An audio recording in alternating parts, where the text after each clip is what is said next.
Hello everyone. Today I am going to explain you about chapter number 10 International Trade.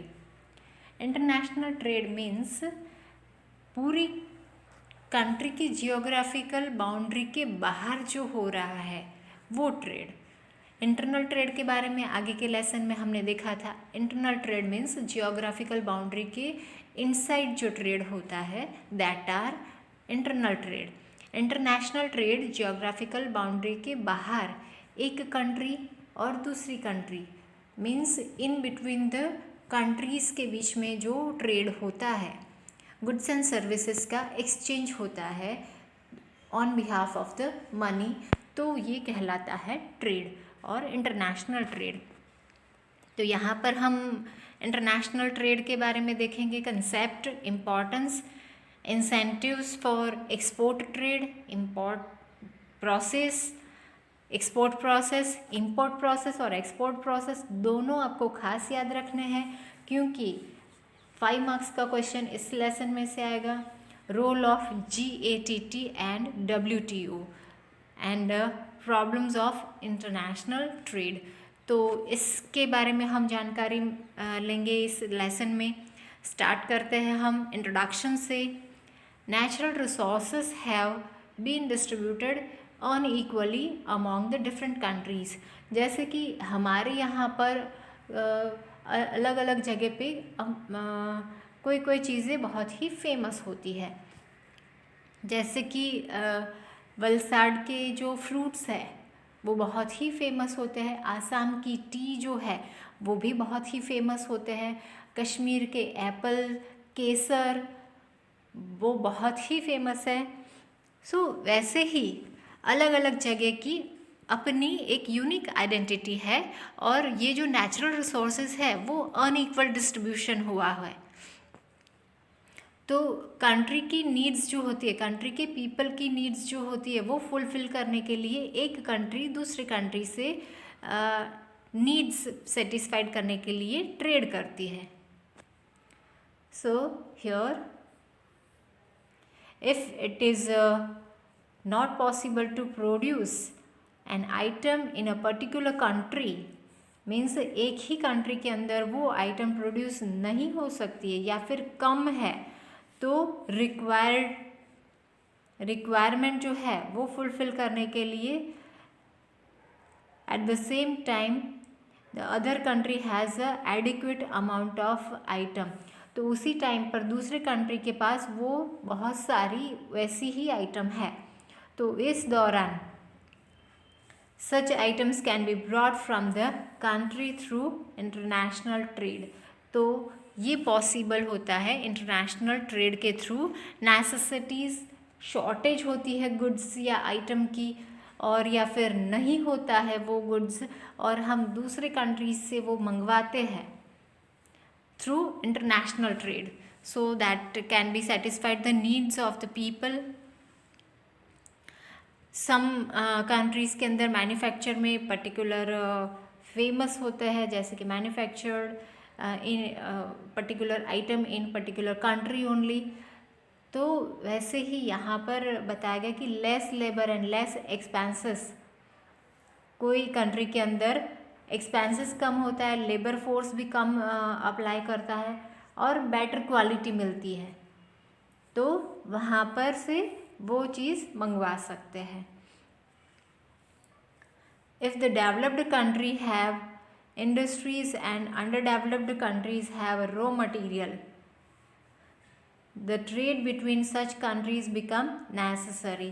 तो developed countries like America, US, तो ये जो है Norway, UK, तो ये डेवलप्ड कंट्रीज़ कहलाते हैं और इन कंट्रीज़ के अंदर इंडस्ट्रीज़ ज़्यादा डेवलप किए गए हैं और डेवलपिंग कंट्रीज़ के अंदर ये सब चीज़ों की खामियां होती है। तो ये जो है डेवलप्ड कंट्रीज़ जो है वो रॉ मटेरियल उनके पास होता है, तो वो दूसरे कंट्रीज़ को पास आउट करते हैं। So that we cannot imagine the world without international trade. International trade is an ancient system, बहुत ही पाश्चात्य संस्कृति और पुराने ज़माने से चला हुआ है एंशिएंट ट्रेड है। Then concept of international trade, यहाँ पर वास्को द गामा आए थे, वो भी शिप लेकर, और डिफरेंट डिफरेंट ब्रिटिशर्स आए थे, फ्रेंच पीपल आए थे। So for that intention is to trade के लिए यहाँ पर आए थे। तो ये इंटरनेशनल ट्रेड बहुत ही पुराने ज़माने से चला आया हुआ है। अब कंसेप्ट ऑफ इंटरनेशनल ट्रेड देखते हैं। व्हेन अ पीपल और institution of the country do trading with the people of the or the institute of other country, trading जो होता है एक कंट्री से दूसरे कंट्री में होता है, such trading activity is called the international और foreign trade. According to Thomas, एक मैनेजमेंट गुरु है थॉमस, उन्होंने भी इंटरनेशनल ट्रेड की डेफिनेशन दी है। Exchange of products of one country with another country means foreign trade. Now importance देख लेते हैं। First of all, first importance is of benefit of division of labour and specialisation. तो division of labour means काम का बंटवारा। जैसे कि घर के अंदर 5 मेंबर है पर उसमें एक ही फीमेल है, तो घर का घरेलू काम जो होता है वो सिर्फ और सिर्फ एक ही फीमेल पर आ जाता है, बर्डन।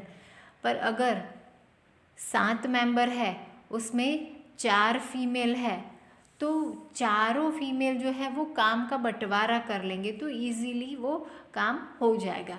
तो ये घर की बात हुई।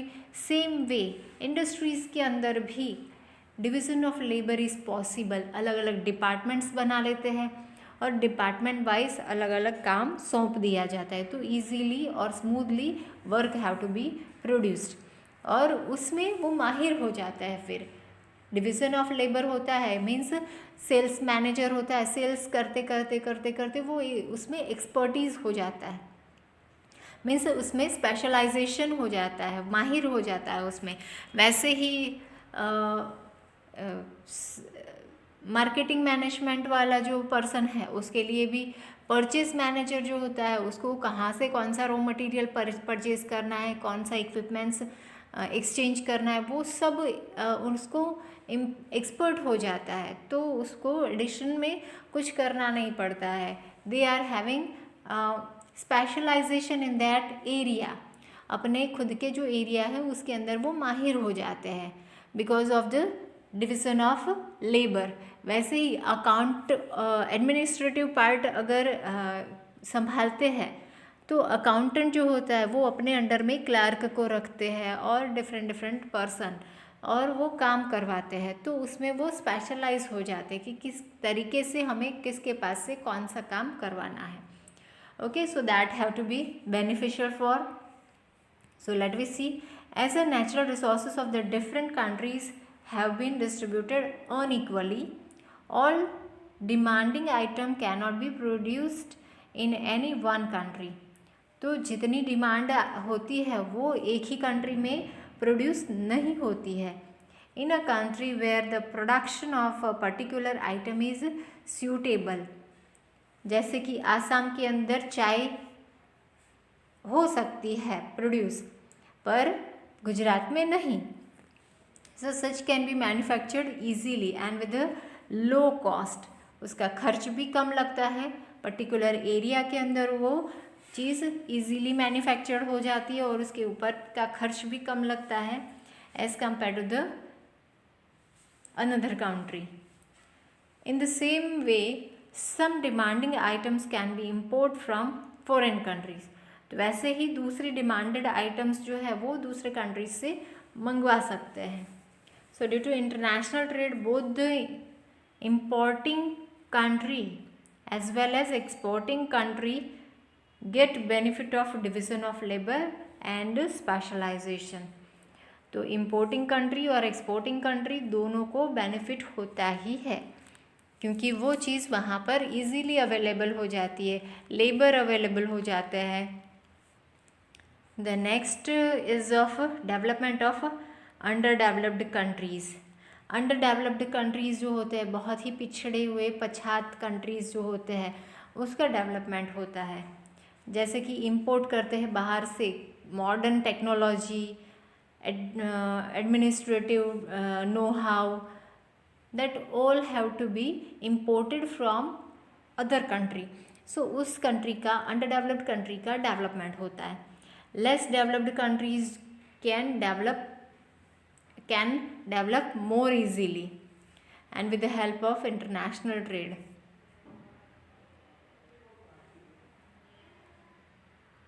और यहाँ पर है development possible by entering into the contract of the cooperation in industries and business with the other country. तो यहाँ पर एक दूसरी कंट्री के साथ जो भी ट्रेड होता है, तो इन बिटवीन दैट कॉन्ट्रैक्ट्स होना ज़रूरी है कि आपका सामान जो है वो हमारे कंट्री में एक्सेप्ट करेंगे, पर हमारे कंट्री का सामान भी आपको एक्सेप्ट करना पड़ेगा। So like that they are having the contract between, और that is a convenient for each country. Next importance is of maximum utilisation of resources. जो भी रिसोर्सेस है प्रोडक्शन के लिए, जो भी रिसोर्सेस यूज़ करते हैं उसका मैक्सिमम वे में utilization, means without any waste, best way में यूटिलाइजेशन करना, लेस वेस्टेज या फिर निग्लिजिबल वेस्टेज में मैक्सिमम यूजेज करना। जैसे कि money, man, method, material, machine, ये सब का बेस्ट वे में यूटिलाइजेशन करना। लैंड, लेबर, एंटरप्रेन्योर, ये सब जो है वो रिसोर्सेस है जिससे country have to produce. Industries के अंदर प्रोडक्शन होता है तो उसमें बेस्ट वे में यूटिलाइजेशन होता है।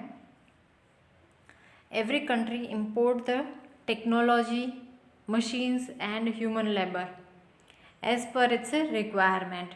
जैसे जैसे ज़रूरत होती है वैसे वैसे कंट्री टेक्नोलॉजी, मशीन्स और लेबर मंगवाती है और उसका बेस्ट वे में यूटिलाइजेशन करते हैं। People living in different country use the natural resources of their country. जो अलग अलग एरिया में, अलग अलग कंट्री में रहते हैं वो अपने कंट्री के नेचुरल रिसोर्सेज यूज़ करते हैं। Bye means of their skill increase the production, और उनकी जो भी स्किल है उस हिसाब से उनको बेस्ट वे में यूटिलाइजेशन करते हैं। और बाकी का जो बचता है मैक्सिमम यूटिलाइजेशन ऑफ रिसोर्सेज करते हैं और उससे प्रोडक्शन करते हैं, और प्रोडक्शन कंट्री के अंदर यूटिलाइज हो जाता है। प्रोडक्शन ज़्यादा करते लगते हैं, और प्रोडक्शन ज़्यादा होगा तो सरप्लस बचेगा, और ज़्यादा अगर स्टॉक बचेगा तो वो क्या करेंगे, कंट्री एक्सपोर्ट करेंगे। Okay, so here the such surplus production is exported. Fourth is development of auxiliary services. Auxiliary services includes the trade related services. Trade तो होता है, मीन्स गुड्स और सर्विसेज के एक्सचेंज में मनी, तो मनी किसके through आता है, बैंक के through.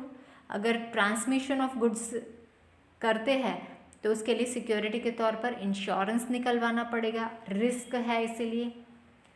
Where housing means storage के लिए, अगर सामने वाली पार्टी नहीं पहुंची है टाइम से तो टेम्पररी गोडाउन के अंदर वो शिफ्ट होता है, तो warehousing facilities. Communication means through mobile या इंटरनेट के थ्रू ऑर्डर प्लेस करते हैं, उसके बाद उसका जो भी रिजल्ट आता है whatever they have to communicate with the different media channels. Agencies जिसके थ्रू कांटेक्ट में आते, ट्रांसपोर्टेशन के लिए एजेंसीज की ज़रूरत होती। तो ये सारे कौन है, ये सारे सर्विसेज प्रोवाइड करते हैं फॉर द ट्रेड। तो this all are called the auxiliary services. तो इम्पोर्ट एक्सपोर्ट पॉसिबल होता है थ्रू ऑक्सिलरी सर्विसेज। तो auxiliary services are also developed to maintain price stability. Price stable रहती है, वो कम ज़्यादा नहीं होती है। easy available item of the country can be exported and to overcome price falls, उसकी प्राइस फॉल नहीं होती है।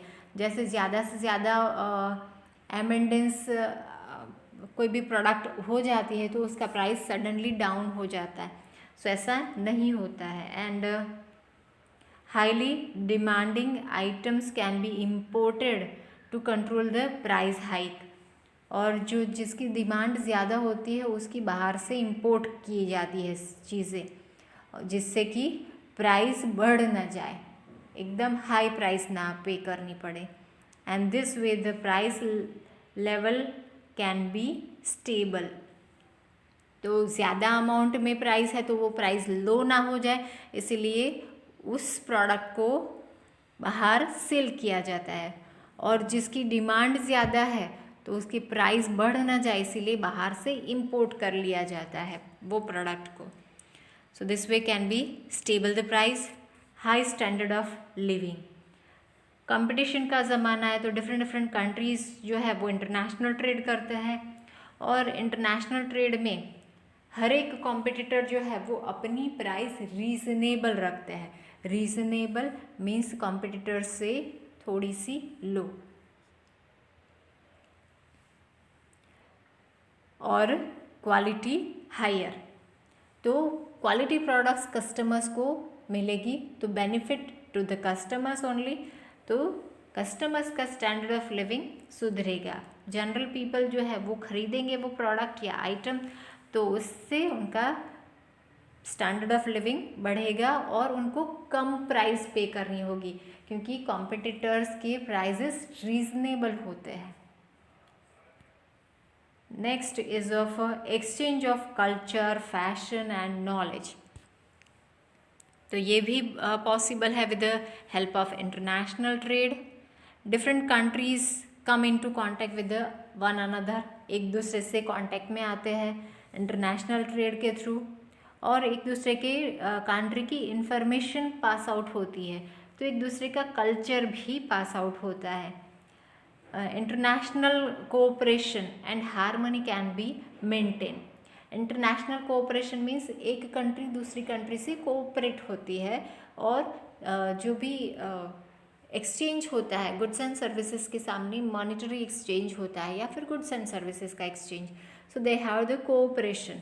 और हार्मनी मीन्स एक दूसरे के साथ मिलजुल कर संगठन बनाकर काम करना, so that way they have to maintain the harmony with the help of international trade. Every country have the harmony, and they are exchanging the culture, fashion and knowledge through this trade. Then helpful in calamities. Calamities means Taraji, जो भी सर्वनाश होता है जिसके through बहुत ही नुकसान भुगतना पड़ता है, तो उस दौरान इंटरनेशनल ट्रेड के थ्रू वो शॉर्टेज हुई चीज़ें मंगवा सकते हैं। International trade gain more importance whenever there is a disruption in the supply of goods due to man-made और natural calamities।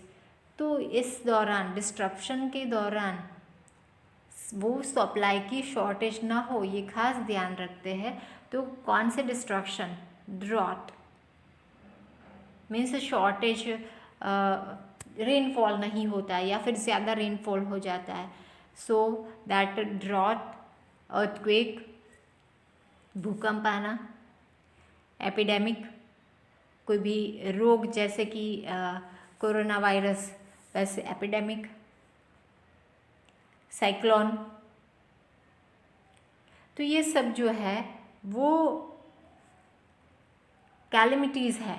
तो इनमें से बाहर आने के लिए ज़रूरी है कि एक दूसरी कंट्री की हेल्प करें। इंडिया के अंदर एग्रीकल्चर से डिपेंड है, तो mostly people have to be depend on the rain, और एग्रीकल्चर अगर रेन कम होता है या फिर नहीं होता है तो एग्रीकल्चर फेल हो जाता है, सफिशिएंट अमाउंट ऑफ रेन ना होने की वजह से। तो इस कंडीशन में, इस सिचुएशन में ग्रेन्स जो है, खाने पीने की जो चीज़ें हैं उसकी शॉर्टेज अराइज होगी, तो उसको फुलफ़िल करने के वो बाहर से वो चीज़ें मंगवाएंगे, so that grains can be imported and the natural calamities like drought can be overcome। तो ये अच्छे से एग्जाम्पल दिया है कि अगर ड्रॉट हुआ है, सूखा पड़ा है देश में, तो उसके लिए रेनफॉल नहीं हुआ है तो एग्रीकल्चर क्रॉप फेल हो जाएगा, और एग्रीकल्चर क्रॉप फेल है, ग्रेन्स नहीं है, तो बाहर से दूसरे कंट्री से हमें इंपोर्ट करवाना पड़ेगा grains. So this way also we can overcome from this situation. And the last importance is a world as a market. Industry developed and prosperous nation use superior technology. हर एक nation ऐसा सोचेगा कि हमें सबसे बेहतरीन टेक्नोलॉजी मिले और उससे थ्रू हम प्रोडक्शन करें, और प्रोडक्शन भी लार्ज स्केल पर करें, तो सबसे बेहतरीन टेक्नोलॉजी से बेस्ट प्रोडक्ट प्रोड्यूस हो। हर एक कंट्री ऐसा ही सोचेगा क्योंकि कंपटीशन इंटरनेशनल ट्रेड पर है। So they are always trying to find out the potential market, means भविष्य में जो मार्केट वहाँ पर उपस्थित होने वाला है उसको ढूंढते रहते हैं हर एक कंट्री के traders, and for the surplus production across their border. और जो एक्स्ट्रा प्रोडक्शन हुआ है, लार्ज स्केल में प्रोडक्शन करते हैं, तो जो भी सुपीरियर टेक्नोलॉजी से लार्ज स्केल में प्रोडक्शन हुआ है तो वो सरप्लस प्रोडक्ट कंट्री के बाहर सेल करें। तो इस तरीके से इंटरनेशनल ट्रेड का डेवलपमेंट होगा। International trade have to be encourage more and more, and this way world enter the international market. तो दुनिया जो है वो इंटरनेशनल मार्केट बन जाती है, तो इसीलिए वर्ल्ड बिकम द मार्केट, क्योंकि कोई एग्जिस्टेंस नहीं है particular. So that way world as a market we can say that. Next session में हम इंसेंटिव्स और आगे देखेंगे। Till that, thank you.